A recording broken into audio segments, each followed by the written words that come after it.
Hello, ഇന്നത്തെ നമ്മുടെ recipe എന്ന് പറയുന്നൊരു മീൻ കറിയാണ്. അയിലമീനാണ് അതിനായിട്ട് എടുത്തിട്ടുള്ളത്. യൂട്യൂബിൽ തന്നെ ഒരു വീഡിയോ നോക്കി ചെയ്യുന്നതാണ്. കണ്ടപ്പോൾ തന്നെ ഒന്ന് ട്രൈ ചെയ്ത് നോക്കണമെന്ന് തോന്നി. കോട്ടയം സ്റ്റൈൽ രീതിയിലാണ് നമ്മൾ ഈ മീൻ കറി ഒന്ന് തയ്യാറാക്കി എടുക്കുന്നത്. അപ്പോൾ അതൊന്ന് ട്രൈ ചെയ്ത് നോക്കാം. അപ്പോൾ എണ്ണ ഒഴിച്ചിട്ടുള്ള വെളിച്ചെണ്ണയാണ് ഒഴിച്ചേക്കുന്നത്. അതൊന്ന് ചൂടാകുമ്പോഴത്തേക്ക് നമുക്കതിലേക്ക് കടുകും ഉലുവയും കൂടെ ഇട്ട് കൊടുക്കാം. ഒന്ന് പൊട്ടുമ്പോഴത്തേക്ക് അതിലേക്ക് കറിവേപ്പില ചേർത്ത് കൊടുക്കാം. അതിലേക്ക് ചതച്ച് വെച്ചേക്കുന്ന ഇഞ്ചി വെളുത്തുള്ളി ചേർത്തൊന്ന് വഴറ്റുക. അതിലേക്ക് അരിഞ്ഞു വെച്ചേക്കുന്ന ഉള്ളി ചേർത്ത് കൊടുക്കാം. ഒരു 2-3 പച്ചമുളക് കീറിയതും കൂടെ ചേർത്ത് നന്നായിട്ട് വഴറ്റുക. അതൊന്ന് വഴന്ന് വരുമ്പോഴത്തേക്കും നമുക്കതിലേക്ക് പൊടികളെല്ലാം ചേർത്ത് കൊടുക്കാവുന്നതാണ്. ഞാനൊരു 1/2 ടേബിൾ സ്പൂൺ മഞ്ഞൾപ്പൊടിയും 1 ടേബിൾ സ്പൂൺ സാദാ മുളക് പൊടിയും 3 ടേബിൾ സ്പൂൺ കാശ്മീരി മുളക് പൊടിയാണ് എടുത്തേക്കുന്നത്. മുളക് പൊടിയുടെ അളവ് നമ്മുടെ എരിവിനനുസരിച്ച് നമുക്ക് കൂട്ടിയും കുറച്ചുമൊക്കെ ചെയ്യാവുന്നതാണ്. അങ്ങനെ പൊടികളെല്ലാം ചേർത്ത് നന്നായിട്ടൊന്ന് വഴറ്റുന്നുണ്ട്. പൊടികളുടെ പച്ചമണം മാറുന്നിടം വരെ നന്നായിട്ട് വഴറ്റുക. ഒരു സമയം കൊണ്ട് ഞാനൊരു തക്കാളി മിക്സിയുടെ ജാറിലൊന്ന് അരച്ചെടുത്തിട്ടുണ്ട്.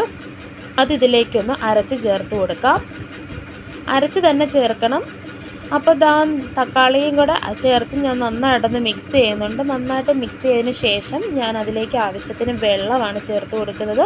വെള്ളവും ആവശ്യത്തിന് ഉപ്പും ഒരു 2-3 പീസ് പുളിയും കൂടെ ഞാൻ അതിലേക്ക് ചേർത്ത് കൊടുക്കുന്നുണ്ട്. അവരതിൽ ചൂടുവെള്ളത്തിൽ പുളി ഇട്ടാണ് കാണിക്കുന്നത്. ഞാനിപ്പോൾ അല്ലാതെയാണ് പുളിയിട്ട് കൊടുക്കുന്നത്. അങ്ങനത്തെ പുളിയും കൂടെ ചേർത്ത് നമുക്കതൊന്ന് തിളയ്ക്കാനായിട്ട് വെക്കാം.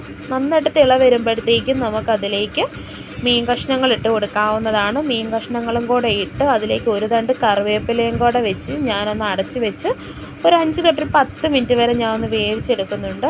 അത് തുറക്കുമ്പോഴത്തേക്കും നല്ല മണമാണ്. ഒരു സമയത്ത് വെന്ത് വരുമ്പം നമുക്കതിലേക്ക് ആവശ്യത്തിന് പച്ചവെളിച്ചെണ്ണയും കറിവേപ്പിലയും കൂടെ ചേർത്ത് കൊടുക്കുക. ഒരു 1/2 ടേബിൾ സ്പൂൺ ഉലുവാപ്പൊടിയും കൂടെ ഞാൻ ചേർത്ത് കൊടുക്കുന്നുണ്ട്. ഞാനത് ഈ വീഡിയോയിൽ കാണിക്കുന്നില്ല. അപ്പം തന്നെ നമുക്ക് തീ ഓഫ് ചെയ്യാവുന്നതാണ്. വളരെ ടേസ്റ്റായിട്ടുള്ള ഒരു മീൻകറി റെസിപ്പിയാണ്. എല്ലാവരും ഒന്ന് ട്രൈ ചെയ്ത് നോക്കണം. കൂടുതൽ രുചികൾ നിങ്ങളിലേക്ക് എത്താനായിട്ട് ഈ ചാനലൊന്ന് സബ്സ്ക്രൈബ് ചെയ്ത് സപ്പോർട്ട് ചെയ്യണേ.